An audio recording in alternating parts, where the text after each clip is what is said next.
അങ്ങനെ കഴിഞ്ഞ 3-4 ദിവസമായിട്ട് നമ്മളൊരു ഏലിയൻ കുർത്തിയുടെ പുറകെ ആയിരുന്നില്ലേ. അപ്പോൾ എൻ്റെ സ്റ്റിച്ചിങ് വീഡിയോസ് കണ്ടവർക്ക് മനസ്സിലാവും. അപ്പോൾ അതിൻ്റെ ഫൈനൽ ലുക്ക് ഇതാണ് കേട്ടോ. ഈ ആൾക്ക് വേണ്ടിയിട്ടാണ് ഞാൻ ചെയ്തിട്ടുണ്ടായിരുന്നത്. അപ്പോൾ ഇതെന്ന് വെച്ചാൽ എനിക്ക് ഓൺലൈനായിട്ട് വന്നൊരു ഓർഡറാണ്. അത് ഞാനൊരു യൂട്യൂബിൽ ഇൻസ്റ്റാഗ്രാമിൽ ഞാനൊരു വീഡിയോ ചെയ്തിട്ട് എനിക്ക് ഒരുപാട് റെസ്പോൺസ് വന്നിട്ടുണ്ടായിരുന്നു ആ ഒരു വീഡിയോയ്ക്ക്. ഒരു ടോപ്പ് സ്റ്റിച്ച് ചെയ്ത് കൊടുക്കാൻ വേണ്ടിയിട്ട്. അങ്ങനെ അതിലൂടെ വന്ന ഒരാളാണിത്. ഇതിനു മുന്നേ ഇന്നേ വരെ ഞങ്ങൾ നേരിട്ട് കണ്ടിട്ടോ പരിചയപ്പെട്ടിട്ടോ ഒന്നുമില്ല. ഈ ഒരു മെസ്സേജ് വഴിയാണ് ഞങ്ങൾ പരിചയപ്പെടുന്നത് തന്നെ. അങ്ങനെ ടോപ്പ് ചെയ്ത് കൊടുക്കാമെന്ന് പറഞ്ഞാൽ അങ്ങനെ ഞാൻ തന്നെ മെറ്റീരിയലൊക്കെ പോയി എടുത്ത് ടോപ്പൊക്കെ റെഡിയാക്കി. അങ്ങനെ ആൾ പറഞ്ഞു വീട്ടിലേക്ക് വന്ന് തന്നെ മെഷർമെൻറ്റ് എടുക്കാമെന്ന്. അപ്പോൾ ഞാൻ പറഞ്ഞു കുഴപ്പമില്ല, ഓൺലൈനായിട്ട് അയച്ചാലും മതി. പക്ഷേ ആൾ പറഞ്ഞ് വീട്ടിലേക്ക് വരാമെന്ന്. അങ്ങനെ വീട്ടിൽ വന്ന് നമുക്ക് മെഷർമെൻറ്റൊക്കെ തന്നു. അതിന് ശേഷം ഞാൻ പറഞ്ഞു ടോപ്പ് റെഡിയായി കഴിഞ്ഞിട്ട് വിളിക്കാമെന്ന്.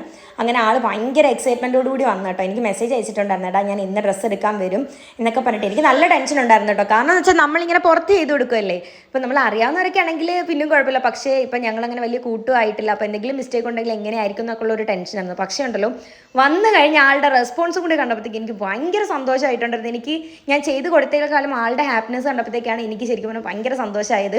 2 വട്ടം കണ്ടിട്ടുള്ളെങ്കിലും ഞങ്ങളിപ്പോൾ ഭയങ്കര കമ്പനി ആയിട്ടുണ്ട്. ആൾക്ക് ഡ്രസ് ഒരുപാട് സന്തോഷത്തോടെ തന്നെ അത് മേടിച്ച് പോയിട്ടുണ്ടായിരുന്നു. അങ്ങനെ അപ്പോൾ ഇതിൻ്റെ ലോങ് വീഡിയോ നമ്മുടെ ചാനലിൽ ഇട്ടിട്ടുണ്ട്. അപ്പോൾ മറക്കാതെ എല്ലാവരും ചെക്ക് ചെയ്ത് നോക്കുക. ഇഷ്ടമായില്ലല്ലേ? പിന്നെ എനിക്ക് ഭയങ്കര